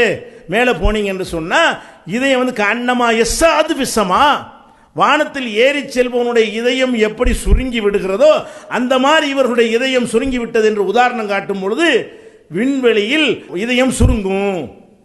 விஞ்ஞானி சொல்கிறான்ல, அது அல்ல அன்னைக்கே சொல்லிட்டான். இதெல்லாம் விட்டுருவோம். மேலே போக முடியும், எப்படி வேணாலும் போகலாம், எல்லாத்தையும் எல்லாம் அனுமதிச்சுட்டான். அப்போ மேலே உனக்கு இவ்வளவு தொலைவுக்கு போகிறதுக்கு நீ வந்து முயற்சி பண்ணுற, போயும் காட்டிட்ட, போவதற்கு சாத்தியம் இருக்குது என்கிற அளவுக்கு நீ அதற்குரிய தியரியை தெளிவாக சொல்லுகிறாய். இப்படி போன உனக்கு பூமிக்கு, நீ வாழ்கிற பூமி கீழே போக முடியுமா? மேலே 3 லட்சம் போனீங்களப்பா, மேலேங்கிற ஆகாயம் விழுந்துடும், பயமாச்சு இருக்கு. நீ வாழுகிற இந்த நிலப்பரப்பில் எவ்வளோ கீழே போயிருக்கிற? அப்போ நிலப்பரப்பை பொறுத்த வரைக்கும் அல்லாஹ் என்ன சொல்கிறான்னு கேட்டால், ஒரு மலையின் உயரத்திற்கு உனக்கு கீழே போக இயலாது. எப்படி அழகாக சொல்கிறேன்னு பாருங்க. மேலே எவ்வளோ போக முடியும்? நீ விண்வெளிக்கு போ, செவ்வாய்க்கு போய், எங்கே வேண்டாலும் போ, போக இயலும். இது என்ன சுருங்கும், அதுக்குரிய செட்டிங்கெல்லாம் பண்ணிக்கிட்டு போ. ஆனால் அப்படியெல்லாம் போனாலும் இங்கே எவ்வளோ உனக்கு போக முடியும்? கீழே ஒரு கிணறு தோன்றும், ஒரு 40 அடி 80 அடி 100 அடின்னு போர் போடுறோம், இப்படி போடுறோம்ல, இப்படி குழி தோண்டி கொண்டு உனக்கு எவ்வளவு போக இயலும் என்றால் அல்லாஹ் என்ன சொல்கிறான்? பெருமை அடிக்கிறப்ப சொல்கிறான். ஒரு மனிதன் பெருமை அடிக்கிறான். என்னத்துக்குடா நீ பெருமை அடிக்கிற? நீ பூமியை தோண்டி ஒரு மலை உயரத்து உன்னால் போக முடியுமா? நடக்க முடியாத ஒன்றை சொல்லி காட்டி இதை நீ செஞ்சுட்டேன்னு சொன்னால் சாதிச்சிட்டேன்னு சொல்லு. அடைய ஒரு சின்ன சவால் வர, நீ பெருமை அடிக்கிறீல, சந்திரனுக்கு போயிட்டா செவ்வாய்க்கு போக போகிறங்கிறீல, நீ இப்படி பெருமை அடிப்பது உண்மையாக இருந்தால், அந்த தகுதி உனக்கு இருந்தால் இதை செஞ்சு காட்டி நீ வாழுகிற இந்த பூமி அதை குடைந்து ஒரு மலை உயரம்னா ஒரு 7 கிலோமீட்டர் 8 கிலோமீட்டர்னு வைங்க, இமயமலையெல்லாம் 9 கிலோமீட்டர், அவ்வளோ தூரம் வைங்க, பெரிய மலை. ஒரு பெரிய மலை அளவுக்கு நீ கீழே போக முடியுமா? உனக்கு முடியாது. ஒரு காலம் நீ போக முடியாது என்று குரான் சொல்லுகிறது. அப்ப மேலே எவ்வளவு போகலாம் என்றும் குரான் சொல்லுகிறது. போய் கொண்டிருக்கிறான். கீழே போக இயலாதுன்னு சொல்லுகிறது. எது லேசு? கீழே போகிறது லேசு. அந்த இடத்துல கூட பொத்துன்னு விழுந்துருவோம். கீழே போனால் அப்படிதான் மனுஷன் நினைச்சான். இப்போ ஆராய்ச்சி பண்ணி மனிதன் எவ்வளவு போயிருக்கான்னு கேட்டால், சவுத் ஆப்பிரிக்காவில் ஒரு சுரங்கம் இருக்குது, தங்க சுரங்கம். வெட்டி எடுப்பதற்காக கீழே போய் எடுக்கிறான்ல, அதனுடைய ஆழம் வந்து 3.3 கிலோமீட்டர்னு வைங்க. 3.25 கிலோமீட்டருக்கு போயிருக்கிறான், ஆழம் தோண்டியிருக்கிறான். அது கூட சரியான கணக்கு கிடையாது. ஏன்னு கேட்டால் அளவு வந்து கடல் மட்டத்தை தான் பார்க்கணும். மேலே அப்படி குவிச்சு வச்சுருந்தான்னு வைங்களா, அதை கணக்கில் எடுக்கக்கூடாது. கடல் மட்டத்திலேருந்து பார்த்தீங்கன்னு சொன்னால் 1.25 கிலோ 1700 மீட்டர் தான் வருது. 1.25 கிலோமீட்டர். அப்போ மனிதன் போன அதிக ஆழம் எவ்வளவு என்று சொன்னால் 1700 மீட்டர் அளவுக்கு போயிருக்கிறான். அதுக்கு மேலே போகலை. மலை அளவுக்கு போக இயலாதுன்னு குரான் சொல்கிறது. 14 நூற்றாண்டு ஓடி போச்சு. இப்போ கூட விஞ்ஞானிகள்கிட்ட கேளுங்க, அதுக்கு மேலே போக இயலுமாண்டு. இயலாது. ஏன் இயலாது? கீழே போனால் இப்போ 1700லேயே 57 டிகிரி வெப்பம் இருக்குங்கிறான். இப்போ 40 இருக்குல்ல, கீழே இப்போ நெருப்பு குழம்புகள்லாம் இருக்கிறது, பயங்கரமான பிரச்சனைலாம் பூமிக்குள்ளே இருக்கிறது. நீ கீழே போனீங்கன்னா இந்த 1700 மீட்டர் கீழே போயிருக்கான அந்த சுரங்கம், அதுக்கு போனீங்கன்னு சொன்னால் முற்றிலும் குளிரூட்டப்பட்டு வச்சிருந்தும் கூட அங்கே போய் இருக்க முடியலை. உடம்பெல்லாம் சுட்டு 57 டிகிரினா என்ன? இப்போ இருக்கிற வெப்பத்தை விட ஒரு பாதி சேர்த்துக்கிறங்க. அது பூமியில் எந்த பகுதியில் அந்த மாதிரி வெப்பம் கிடையாது. மேற்பரப்பில் அவ்வளோ ஒரு வெப்பம் கீழே இருக்குன்னு அவனு போக முடியுமா? கீழே போகும் பொழுது நம்முடைய வெயிட் அதிகரிக்கும், ஈர்ப்பு சக்தி அதிகரிக்கிற காரணத்தினால ரொம்ப போட்டு இழுக்கும். எடைங்கிறதானே நமக்கு என்ன? செவ்வாயில் போய் சந்திரனில் நமக்கு எடை இருக்கா? சந்திரனுக்கு நம்ம போனோமையானால், நம்மளோட திராசில் உட்கார வச்சோமையானால் நமக்கு எடை கிடையாது. எடைந்தால என்ன? பூமி நம்மளை பிடிச்சி இழுக்குது பாருங்க, இழுக்கிற சக்தி. அதை வச்சு தான் எடை என்று சொல்கிறோம். அப்போ பூமி நம்மளை இழுக்கிற காரணத்தினால மேலே இருக்கும்போது ஒரு கணக்கான அளவுக்கு தாங்குற அளவுக்கு நம்ம இருக்கிறோம். உள்ளே போனால் 60 கிலோ உள்ள ஒருத்தன் உள்ளே போனான்னு வைங்க, 120 கிலோ ஆயிரும், டபுள் எடையாயிரும். அவனை பிடிச்சி இழுக்கிற அந்த இழுப்பில் ஒரு தராசில் வச்சுக்கிறோமே, ஒரு 60 கிலோ பொருளை தராசில் வைக்கிறீங்க, 60 கிலோ காட்டும். வச்சுப்பட்டு ஒரு 60 கிலோ அவ்வளோக்கு அமுக்குறீங்கன்னு வைங்க, மேலே 120 போயிரும்ல. நீங்கள் நின்று ஒரு அமுக்கு அமுக்குறீங்க, அது 60 கிலோ பொருள் தான். இப்போ 120 கிலோ ஆகுதா இல்லையா? அந்த வேலை நடக்கும். இப்போ 60 கிலோ எடை உள்ள ஒரு ஆள் கீழே போனான்னு சொன்னால், போக போக 65, 70, 120 போனால் என்ன? ஒரு சட்னி ஆயிடுவான். அவன் எடையை அவனை நசுக்கி சாவடிச்சிடும். திமிங்கலம் இருக்குல்ல, கடலுக்குள்ளே இருக்கிற திமிங்கலம் பூமிக்கு வெளியே வந்துச்சுன்னு சொன்னால் அதனுடைய வெயிட்டு தாங்க முடியாமல் செத்துரும் நசுங்கி. ஏன்? அது பால் ஊட்டி திரிங்கி, காற்று பிரச்சனைலாம் கிடையாது. நம்மளை மாதிரி காற்றுலேருந்து ஆக்சிஜன் எடுத்து வாழக்கூடியது தான். மீன் மாதிரி இருந்தால் சாகக்கூடிய தன்மை கிடையாது. ஆனாலும் செத்துரும். ஏன் செத்துரும் என்றால் அதனுடைய கணம் வெயிட் அதிகரிக்கும். தண்ணியில் வெயிட் கம்மி தானே, தண்ணிக்குள்ளே இருக்கும்போது அதனுடைய வெயிட் கம்மியாக இருக்கும்.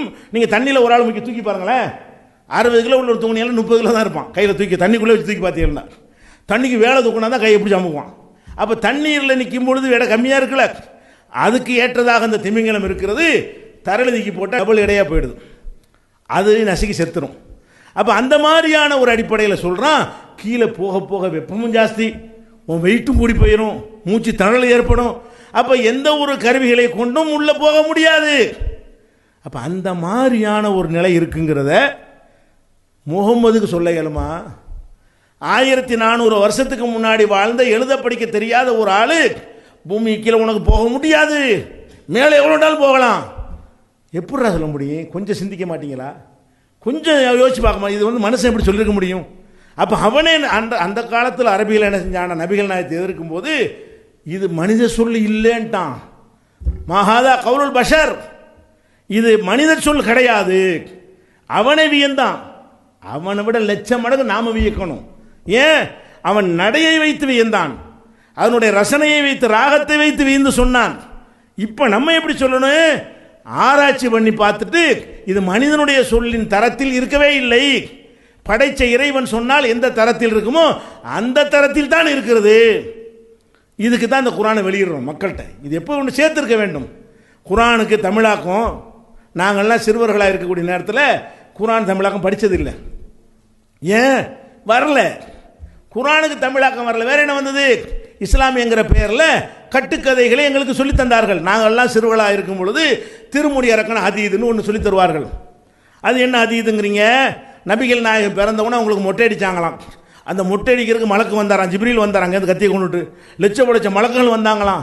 மொட்டை அடித்து போட்டவொன்னே அந்த முடி உனக்கு எனக்குன்னு சண்டை போட்டு உருமுடிய பல 100 மாணவர்கள் பங்கு போகிற அளவுக்கு போட்டி போய் எடுத்துக்கொண்டு போனார்கள் என்று சொல்லி இதை திங்கள் வெள்ளி இரவுல உட்காந்து படித்தோம் நாங்கள்லாம்.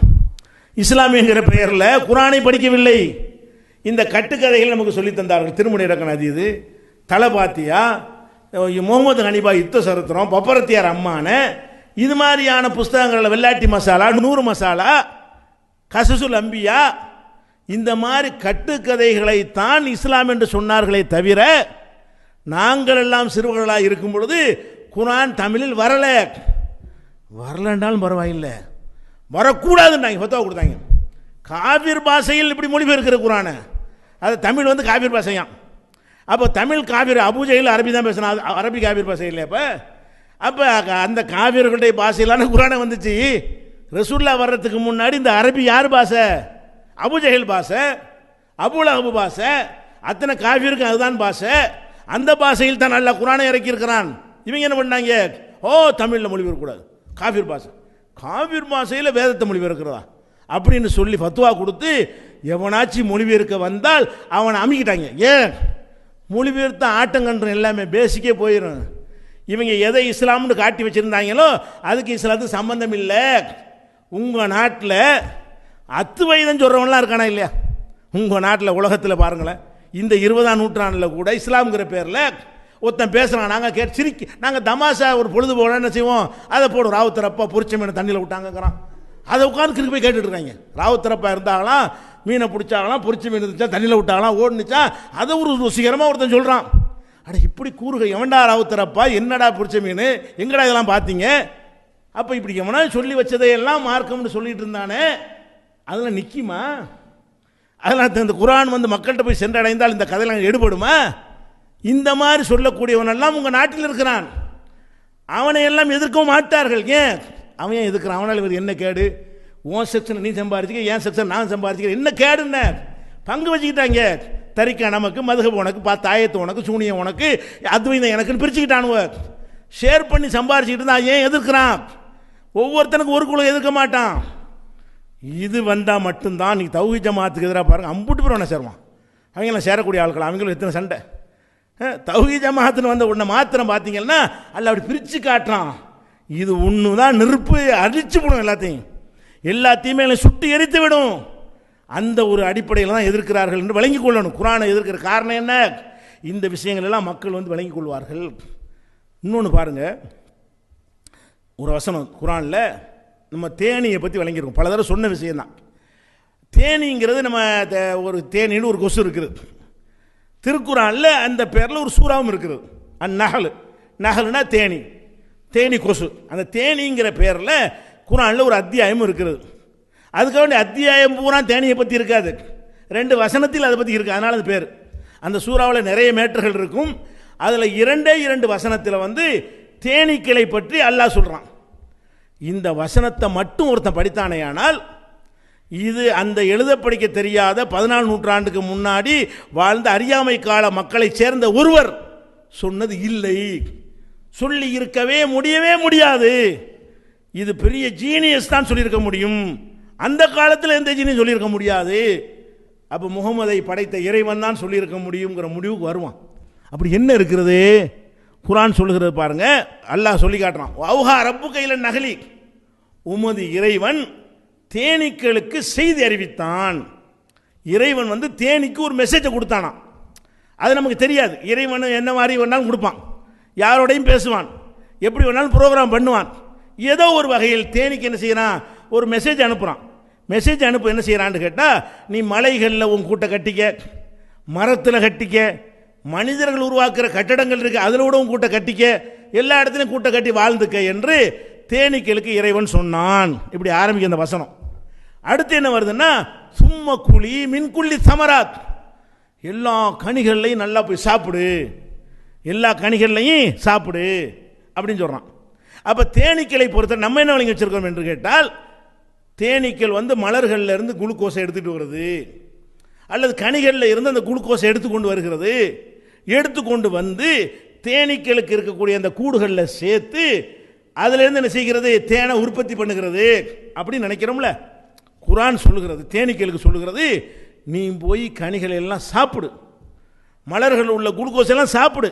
சாப்பிட்ட பிறகு யஹ்ருஜு மின் புத்தூனிஹா ஷராபுன் முக்தலிஃபுன் அல்வானுஹு, அதனுடைய வயிறுகளில் இருந்து மாறுபட்ட நிறங்களை கொண்ட ஒரு பானம் வெளிப்படுகிறது. அப்போ தேனீக்கள் வந்து எப்படி தேன் வருது என்று சொன்னால், அது வாயிலிருந்து கொண்டே கக்கி தேனை சேமிப்பது இல்லை, அது பசிக்கு சாப்பிடுது. தேனீக்கள் என்ன சாப்பிடுது? பழங்களை சாப்பிடுவது, மலர்களில் போய் உட்கார்ந்து சாப்பிடுவதெல்லாம் அதனுடைய வயிற்று பசிக்காக சாப்பிடுகிறது. சாப்பிட்ட தேன் அந்த குளுக்கோஸு அந்த இனிப்பான பானங்கள் உள்ளே போன பிறகு அந்த தேனுடைய குடல்லையாக்கு இந்த தேனை உற்பத்தி பண்ணக்கூடிய மிஷின் இருக்குது, அது அந்த ரசாயன மாற்றம் செய்து அதுக்கு வயிற்றில் இருந்து வெளியேறுது. வயிற்றில் எப்படி வெளியேறுது? மனிதனுக்கெல்லாம் ஒரு மலை குடல் இருக்குது பாருங்க, அந்த மாதிரி இல்லாமல் தேனீக்களுக்கு 2 துவாரங்கள் இருக்குது. ஒன்று கழிவு வெளியேறுவதற்கான துவாரம், இன்னொன்று வந்து அந்த தேனாக மாற்றி அனுப்புகிற ஒரு துவாரம். அப்போ தேனீக்கள் தேனை சாப்பிடுது, சாப்பிட்ட பிறகு வயிற்றுக்குள்ளே போய் ஒரு உருமாற்றம் ஏற்படுகிறது. அதுக்கு பிறகு அதில் இன்னொரு துவாரத்தின் வழியாக அந்த தேன் வந்து கீழே சொட்டு சொட்டாக இறங்குகிறது. அப்போ தேனீக்களுடைய உடலுக்குள்ளே தேனாக மாற்றக்கூடிய தன்மை இருக்கிறது அப்படின்னு என்ன செய்கிறான், இப்போ கண்டுபிடி சொல்கிறான். இப்போ பெரிய பெரிய பூத கண்ணாடிகளை வைத்து பார்த்தீர்களே ஆனால் தேனியுடைய பின்புறத்திலிருந்து அது அப்படியே கசிந்து சின்ன சின்ன சொட்டாக தேன்கூட்டில் இறங்குற வரைக்கும் பார்த்துவிட்டான். அப்போ அவ்வளோ பெரிய அறிவியல் விஷயத்தை இன்னைக்கு சொல்கிறான். அன்னைக்கு இது யாருக்கு தெரியும்? 1400 வருஷத்துக்கு முன்னாடி தேனீக்கள் வாயிலிருந்து எடுத்துக்கிட்டு போய் சேமித்து வச்சு அந்த கூட்டில் தான் தேனை உற்பத்தி பண்ணக்கூடிய மெத்தட் இருக்குன்னு நினைத்து கொண்டிருந்தார்கள். வயிற்றுல யாக்கம் இருக்கிறது, வயிற்றிலிருந்து வெளிப்படுது. அப்போ இதை முகமது எப்படி சொல்ல முடியும்? இன்றைக்கு கஷ்டப்பட்டு கண்டுபிடித்திருக்க இந்த சித்தாந்தத்தை முகமது எப்படி சொல்ல முடியும்? அது மாத்திரம் இல்லை, ஃபசுலுக்கி சுபுல ரப்பிக்கு துலுலா, தேனிக்கு நான் சொன்னேன் அல்லாஹ் சொல்கிறான் குரானில். தேனிக்கு சொன்னேன், நீ அல்லாஹ்வுடைய பாதையில் ரொம்ப அசால்ட்டாக நீ பிரயாணப்படு. அந்த தேனீக்களுக்கு பிரயாணம் ரொம்ப எளிதானது. உலகத்தில் உள்ள ஜீவராசிகள்லையே தேனீக்கள் மாதிரி எளிதாக பிரயாணம் செய்யக்கூடியது கிடையாது. அவ்வளோ பெரிய ப்ரோக்ராம் அதுக்கு வைக்கப்பட்டிருக்கிறது. அப்படின்னா என்ன அர்த்தம்? லட்சோப லட்சம் கிலோமீட்டருக்கு போனாலும் சரசரன்னு போய்விட்டு அதை எடுத்து ஒடியாந்துடும். நம்ம தரையில் போகிறதுக்கே நம்ம தடுமாறுறோம். அங்கே சிக்னல் இங்கே சிக்னல் லெஃப்டா ரைட்டான்னு பார்த்தா வர முடிகிறது. ஆகாயத்தில் எந்த விதமான சிக்னலுமே இல்லை. அதுவும் பல லட்சம் கிலோமீட்டர்களுக்கு போனாலும் சரி, பல்லாயிரம் கிலோமீட்டர்களுக்கு போனாலும் சரி, போய்விட்டு தன்னுடைய கூட்டுக்கு எளிதாக ரொம்ப அசால்ட்டஸ் அப்படி ஒடியாந்துருமா. அப்போ தேனீகளுக்கு இந்த பாதையை அறியக்கூடிய திறன் ஜாஸ்தியாக இருக்குது. அசால்ட்டப்புறம் அர்த்தம் பல குறுக்கு வழிகளை கண்டுபிடிச்சி போயிடுதான். இதை ஆராய்ச்சி பண்ணுறாங்க. தேனீக்களுடைய வழி அறியக்கூடிய திறமை எப்படிப்பட்டதுன்னு ஆராய்ச்சி பண்ணுறான். அப்போ செயற்கையாக சில பூக்களை உண்டாக்கி அதில் இது ரசாயனங்கள் அந்த தேனீக்கு விருப்பமான இனிப்பை போட்டு அதை எப்படியெல்லாம் போகுதுன்னு பார்க்குறதுக்கு ஒரு கணக்கு பண்ணுறான். அதுக்கப்புறம் ஒரு கம்ப்யூட்டரை வைத்துக்கொண்டு இந்த பூக்களுக்கு போகிறதுக்கு எத்தனை வழியை உண்டாக்கலான்னு கால்குலேட் பண்ணுறான்.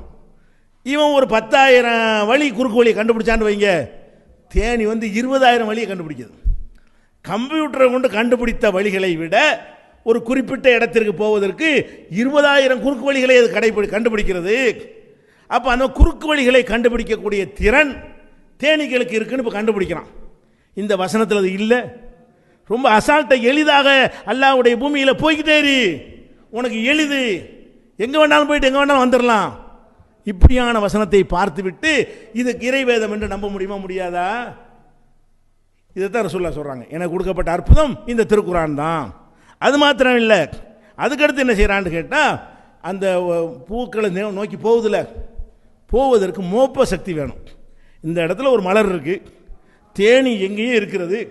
எங்கேயே இருக்கிற தேனி இங்கே உள்ள மலரில் உள்ள குளுக்கோஸை எடுக்கணுமாக இருந்தால் இதை முகர்ந்து பார்த்து விட்டு வரணும்ல. அந்த ஈர்ப்பு சக்தி இருக்கணுமா இல்லை? முகர்ந்து பார்க்குற சக்தி, அதையும் டெஸ்ட் பண்ணுறாங்க. குரானை பொய்யாக்கிறதுக்கு பண்ணாங்களா அல்ல விஞ்ஞானத்துக்கு பண்ணாங்களான்னு தெரியல. தேனீக்களை வைத்து ஆராய்ச்சி பண்ணுறாங்க. ஆராய்ச்சி பண்ணுனா இதனுடைய மோப்ப சக்தியை வைத்து கன்னி வெடிகளை கண்டுபிடிக்கலான்னு போய் ஆராய்ச்சி பண்ணியிருக்காங்க. எப்படி கண்டுபிடிச்சிருக்கான்? கன்னி வெடினா தெரியுதா? பூமி கட்டில் உங்கள் நாட்டில் இது நிறைய பார்த்துருப்பீங்க. விடுதலை புலிகளுடைய பிரச்சனை இருக்கும் பொழுது அங்கங்கே தோண்டி தோண்டி வெடியை வச்சுருப்பாங்க. நடந்து மிதிச்சோம்னா அங்கே வெடிச்சு போய் அது காலியாயிரும். அது மேலே வண்டி போனால் சட்னியாக போயிடும், தூக்கி எறிஞ்சிடும். அப்போ பூமிக்கு அடியில் கன்னி வெடிகளை புதைத்து வைத்திருந்தார்கள். அது மாதிரி செர்பியாவுக்கும் குரோசியாவுக்கும் நடந்த சண்டையில் குரோசியாவில் கொண்டு கன்னி வெடியில் புதைச்சி வச்சுட்டாங்க. அதை கண்டுபிடிக்க முடியலை. நடந்து போய் கண்டுபிடிச்சாலும் அங்கே வெடிச்சு போயிடும். எதையும் நாயை கொண்டு போனாலும் நாய் மிதிச்சோன்னு வெடிச்சு போயிடும். அப்போ அந்த கன்னி வெடிகளை கண்டுபிடிக்க சுருக்கமான வழி எதுன்னு ஆராய்ச்சி பண்ணும்பொழுது தேனீக்களுக்கு இந்த மோப்ப சக்தி ரொம்ப ஜாஸ்தியாக இருக்கிறது அப்படின்னு சொல்லி அந்த கன்னி வெடி இருக்கும்ல, அந்த வெடி மருந்துடைய மூலக்கூறை எடுத்து அதை இனிப்பில் கலந்து அதை கொடுத்து பழக்கலாம். சில தேனீகளுக்கு பயிற்சி கொடுக்குறான். அந்த தேனீகள் அதை சாப்பிட்டு என்ன செஞ்சது, இது நம்முடைய உணவு அப்படிங்கிற ஒரு முடிவுக்கு வந்துடுது. எப்படி பழக்கிறோமோ அது மாதிரி மாறிக்கிறது. பழக்கணுமையானால் நாய் மோப்பம் பிடிக்குது, பறவைகள் மோப்பம் பிடிக்குது, புறா எங்கேயோ போயிட்டு வந்துடுது. இந்த மாதிரி பயிற்சி கொடுத்தோம் என்று சொன்னால் அந்த திறமை அதுக்கு இருக்கிறது. அந்த மாதிரி கொடுத்து என்ன செய்கிறான், கன்னி வெடி இருக்கிறது அந்த பூமியை தோண்டி அதுக்கெல்லாம் இதனுடைய உணவை புதைச்சி வைக்கிறான். இந்த டிஎன்ஏ அந்த வெடி மருந்து மூலக்கூறு உள்ளதை அது தேடிக்கிட்டே போய் கரெக்டாக அந்த இடத்துல உட்காருது. கீழே இருக்கிறத கண்டுபிடிச்சி உட்காருது. அப்போ என்ன பண்ணிட்டான், எந்த தேனீகளுக்கு இந்த வெடிமருந்துடைய வாசனையை உணவு என்று நம்ம பயிற்சி கொடுத்தோமோ அந்த தேனீகளை கன்னி வெடி புதைத்த இடத்திற்கு விட்டோமையானால் கரெக்டாக அதுக்கு மேலே போய் உட்காரும். எங்கனக்குள்ள கன்னி வெடி இருக்குதோ இது வெடிக்கவும் செய்யாதுல்ல. ஒரு பூனை விட்டால் கூட வெடிச்சு போயிடும். ஒரு நாய்க்கு அந்த பயிற்சி கொடுத்தா கூட அது மிதிக்கிறதுல வெடிச்சு போயிடும். தேனி வெயிட் இல்லாத காரணத்தினால தேனீக்கெல்லாம் அங்கே போய் குவியுதா, தோன்றாண்டா உள்ள கண்ணி வெடி இருக்குது. அப்போ எப்படி தான் அசால்ட்டாக போய்விடும், மோப்ப சக்தி அதிகமெல்லாம் கண்டுபிடிச்சிருக்கிறானே. இது எல்லாம் இந்த தேனிங்கிற ஒரு சூறாவில் இருக்கிறதை பார்க்கும் பொழுது இது முகமது சொன்னாரா, அவர் சொந்த கருத்தா, அவராக இதெல்லாம் உண்டாக்கியிருப்பார். அப்போ இது கடவுள் வார்த்தை தான் என்று நம்பிட்டோன்னு வைங்க, அதில் உள்ள சட்டத்திட்டம், வழிகாட்டுதல், மறுமை எல்லாத்தையும் நம்பிடுவோம். முகமது நபி அல்லாஹ்வுடைய தூதர் நம்பிடுவோம், அல்லாஹ்வையும் நம்பிடுவோம். அப்போ இறைவனை நம்புவதற்கு, இந்த மார்க்கத்தை நம்புவதற்கும், வேதத்தை நம்புவதற்கு எல்லாத்துக்கும் அடிப்படையாக இருப்பது இந்த திருக்குர்ஆன்கிற அந்த பொக்கிஷம் தான்.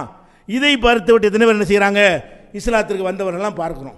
இப்படியான ஆராய்ச்சிகள்லாம் இந்த குர்ஆனில் இருக்கிறதுனால தான் ஜீரணிக்க முடியலை. ஆகா, இந்த குர்ஆன் ஈர்த்துரும். இன்னும் சொல்ல போனால் இது சரியான முறையில் போனுச்சுன்னு வைங்க, இவங்களை ஓரம் கட்டிட்டு அங்கே உள்ள சிங்கள மக்கள் இஸ்லாத்துக்கு வந்து விடுவார்கள், இவனுக்கு மேலே வந்து விடுவாங்க. அவனுக்கு இஸ்லாம் சொல்லுவாங்க, என்னடா நீ முஸ்லீமே, குர்ஆனில் எப்படி இருக்கிற கேட்பானா இல்லையா. இந்த சிங்கள மக்கள் நாளைக்கு இந்த குர்ஆனை படித்து இஸ்லாத்தை அறிந்து கொண்டு என்ன செய்வாங்க, இந்த தரிக்காவாதி, தர்காவாதி, கபர் முட்டிவங்கள்ட்ட கேட்பாங்க, என்னங்கடா நீங்கள் முஸ்லீமுங்கிறீங்க, உங்கள் குர்ஆனில் இப்படி தானே இருக்குது. அதுக்கு தான் பயப்படுறாங்க. ஆஹா, நமக்கு அவங்க வந்து கேட்டுப்படுவாங்களே, அவங்க படித்தா நேர்வழிக்கு வந்துடுவாங்களே அப்படின்னு தன்னை முன்னிறுத்துறது அடிபட்டு போயிடும் என்பதை தவிர இது எதிர்ப்பதற்கு என்ன காரணம் இருக்குறீங்க. அப்போ குர்ஆன் என்பது இன்று வரைக்கும் ஒரு வாழுகிற அற்புதமாகத்தான் இருக்கிறது.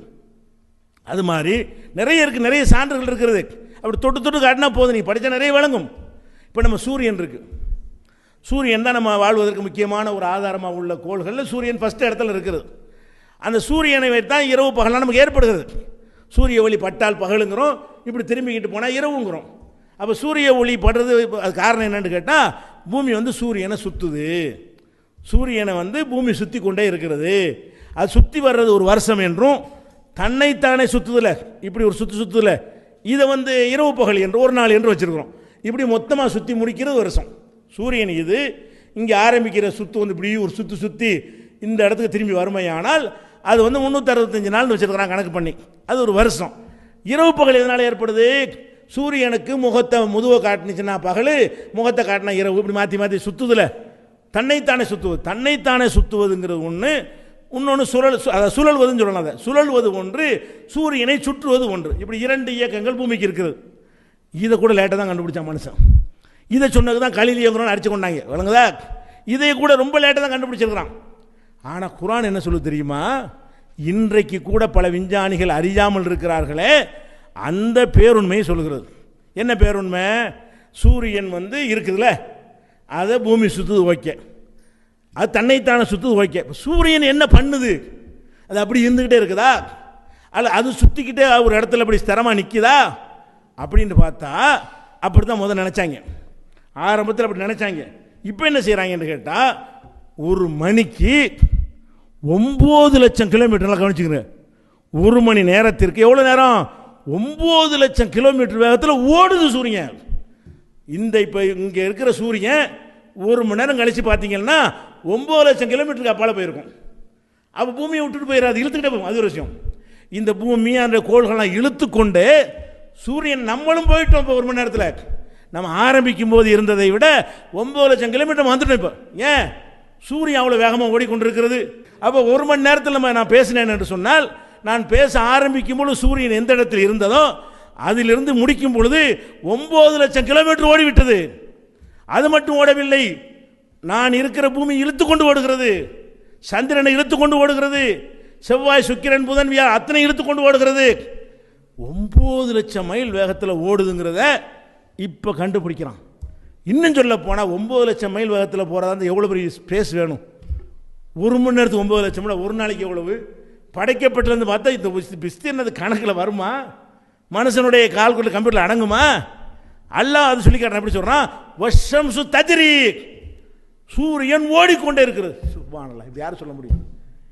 ஒளிவு மறைவாக சொல்லி வியாக்கியானம் கொடுத்து சொன்ன விளக்கம் இல்லை, பச்சையா தெளிவான வார்த்தை. வஷம்சுனா சூரியன், தஜ்ரி ஓடுகிறது. அப்போ சூரியன் வந்து ஓடிக்கொண்டே இருக்கிறது. இன்னொரு இடத்துல சொல்லிக்கிறானா, ஒசமா பனையினாக அபி ஐதின் ஒ இன்னால மூசிவூன், இந்த வானுலகை நாம் நம்முடைய கையால் படைத்திருக்கிறோம், அதை விரிவாக்கி கொண்டே இருக்கிறோம். குர்ஆன் சொல்லுகிறது, இந்த ஸ்பேஸை வந்து விரிவாக்கி கொண்டே இருக்கிறோம். விளங்குதா, இப்போ விரிவாக்குறதுன்னு சொல்லுகிறது, இவ்வளோ வேகமாக ஓடுவதையும் சொல்லுகிறது. அப்போ சூரியன் ஓடுதுங்கிறது இப்போ தானே கண்டுபிடிச்சிருக்கனே. ஓடுது எவனாச்சும் எந்த புராணத்திலேயாவது எந்த இதிகாசத்திலேயாவது அல்லது ஒரு 1000 வருஷம் 500 வருஷம் முந்தைய எழுதப்பட்ட எந்த விஞ்ஞான புத்தகத்திலாவது 9 லட்சம் கிலோமீட்டர் வேகத்தில் இருக்குன்னு சொல்லு பார்ப்போம். எதை பார்த்து படித்தவர் சொன்னார்? எதிலிருந்து அறிந்தவர் சொன்னார்? முகமது எதிலிருந்து அறியவில்லை. இந்த செய்தி அல்லாஹ்விடமிருந்து வந்தது என்ற காரணத்தினால்தான் இதை அவர் சொல்ல முடிந்தது. இப்படி கொட்டி கிடக்கிறது திருக்குரான் நெடுகிலும் பார்த்தீர்களே. ஆனால் அறிவியலும் கொட்டி கிடக்கிறது. அறிவியலுக்கு மாத்தமா ஒன்று கூட இல்லை, அது ஒரு விஷயம். அறிவியலை சொல்லுவதோட தற்செயலாக 1-2 வந்துடும்ல, அப்படி எடுத்துக்கொள்ள முடியாது. ஏதாவது ஒரு பிரச்சனை எடுத்து இந்த விஷயம் விஞ்ஞானத்துக்கு பொருந்தலன்னு ஒன்று சொன்னது கிடையாது.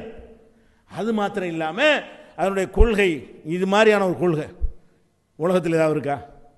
அவன் தாழ்த்தப்பட்டவங்கிறான், அவங்கிறான், இவங்கிறான், நெருங்காதாங்க அப்படி சொல்லிட்டு இருக்கிறான். ஊர் லாயிலான்னு சொல்கிறான், ஒரு தட்டில் உட்காந்து சோறு திங்கிறோம். இது எது மாற்றுது? இப்படி ஒரு கொள்கை உலகத்தில் இருக்கா? அட எவ்வளோ சட்டங்கள்லாம் போட்டீங்க, தீண்டாமட்டீங்க, கற்பண்ணீங்க, வெள்ளையண்ணீங்க, என்னென்னவோ சட்டம் போட்டீங்களே. ஒரு மந்திரம் தான் லா இலாஹ இல்லல்லான்னு சொல்லிவிட்டால் ஒரு இடத்துல ஒரு தட்டில் 2 பேரும் சோறு திம்போம். சோறு கூட எவனும் தின்றுடலாம், பொண்ணை கொடுப்போம், பொண்ணை எடுப்போம்.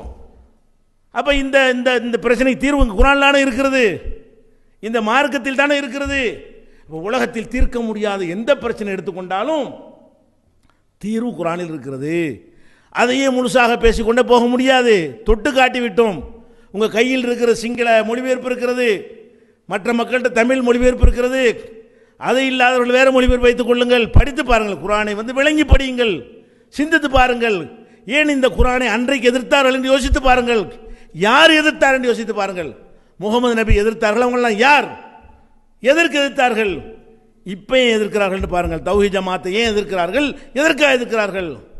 அதே நேரத்தில் ஒன்றை தெரிந்து கொள்ளுங்கள், சத்திய மார்க்கத்தை பொறுத்த வரைக்கும் கியாம நாள் வரைக்கும் எதிர்க்கப்படத்தான் செய்யும். எதிர்க்கலேண்டு வையுங்க, நீங்கள் ஒழுங்காக சொல்லலேன்னு அர்த்தம், நல்லா விளங்கணும். உங்களை ஒரு பையில் எதிர்க்கலேன்னு வைங்க, அட்டை நம்மளோட வந்துட்டான், நம்ம லைனுக்கு வந்துட்டான் ஆளு அப்படின்னு உங்களை அங்கீகரிச்சான்னு வைங்க, அப்போ வளைஞ்சிட்டீங்க, விலை போயிட்டீங்க, வேறு வகையில் நீங்கள் சம்பாத்தியத்துக்கு உங்களை தயார்படுத்திக்கிட்டீங்க. அப்படின்னா மட்டும்தான் உங்களை எதிர்க்க மாட்டான். எல்லாத்தையும் எடுத்து நின்றீங்கன்னு வைங்க, அனைத்து தீய சக்திகளுக்கும் தீய கொள்கைகளுக்கும் எதிராக நீங்கள் முகம் கொடுத்தால் உங்களை எதிர்ப்பார்கள். சந்தோஷப்படணும். நபியுடைய சுன்னத், நபிமார்களுடைய சுன்னத் நமக்கு கிடைத்திருக்கிறது. எல்லா நபிமார்களும் எந்த சிரமம் பட்டார்களோ அந்த சிரமத்தை நம்ம படுறதுக்கு அல்ல அந்த வாய்ப்பை தந்திருக்கிறான், பாக்கி தந்திருக்கிறான். இந்த பரிசனம் யார்? நமக்கு தான் கிடைக்கும். இந்த எதிர்ப்புகளுக்கு மத்தியில் ஏகத்துவத்தை சொல்கிறோமே, இந்த பரிசனம் அவங்களுக்கெல்லாம் கிடைக்குமா? மற்றவனுக்கெல்லாம் கிடைக்குமா? எதிர்க்க எவனும் எதிர்க்க மாட்டான், கேட்கவும் மாட்டான். அது விளங்க மாட்டேங்குது. அட எதிர்த்தா தாண்டா கேட்பான். நீ எதிர்த்ததுனால தான் ஏன் எதுக்குறான்னு கேட்குறான். நீ பள்ளிவாசலில் உட்காந்துட்டு பேசுனா கூட தூங்க தானே செய்கிறான். அஜர்த்து எப்போ முடிப்பார்னு பார்த்துனா பள்ளிவாசலுக்கு வர்றான். என்ன மார்க்கம் சொல்லி கொடுத்துருக்கீங்க? மார்க்கண்டை ஈர்க்கும், கவரும். அது ஓடி வருவார், தேனீக்கள் மாதிரி மொய்க்க வருவார்கள். நீங்கள் சொல்கிற மார்க்கத்து வர்றானா? மீளாது விளையாண்டா கூட ஆடல் பாடல் கச்சேரி வச்சா தான் வர்றான, சைத்தான் தான் வர்றானே தவிர மனுஷன் வர்றானா? கந்தூர்னு வச்சா கூட யார் வர்றான்? அதுக்கு மாதிரி கரகாட்டம், ஒயிலாட்டம், மயிலாட்டம் வச்சா தானே வர்றான். பள்ளிவாசல் நீ பயான் முடிஞ்சவன வர்றான். இங்கே என்ன செய்கிறான்? தேடி ஓடியாடுறான், சொந்த காசில் வர்றான், வண்டி பிடிச்சிட்டு வர்றான்.